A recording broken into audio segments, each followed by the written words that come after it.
Welcome back, AP Macroeconomics students. Today we're going to talk about topic 3.3, the short-run aggregate supply, or the SRAS. Aggregate supply is the amount of goods and services, real GDP, that firms will produce in an economy at different price levels.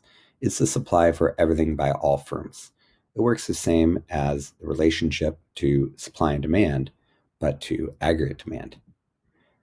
Aggregate supply differentiates between short run and long run and has two different curves. In this way, it's different.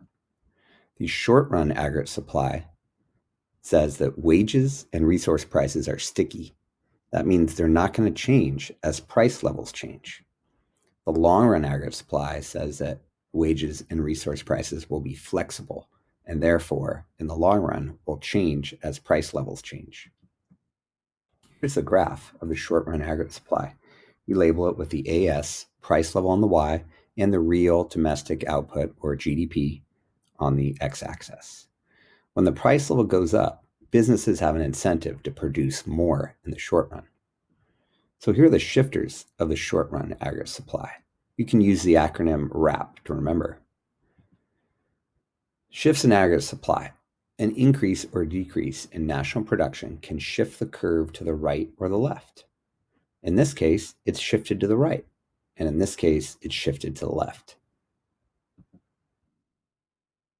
So the first letter of the acronym RAP is resource prices, or a change in resource prices. This is the price of domestic and imported resources. If there's an increase in the price of Canadian lumber or a decrease in the price of Chinese steel, this will impact the resource prices and cause a shift. A supply shock, either positive or negative based on the supply of the goods, and inflationary expectations, if people are expecting higher prices in the future. If consumers and producers expect higher prices, workers are going to demand higher wages, and therefore costs will increase. Second letter of the acronym RAP is actions, actions of the government. We use the word actions not to confuse you with the letter G for government from GDP. So actions of the government, which is not government spending, includes taxes on producers, subsidies for domestic producers, any government regulations, and finally, the P in RAP is change in productivity. That includes technology. We have some multiple choice questions and a couple of ideas on what aggregate supply and shifters are.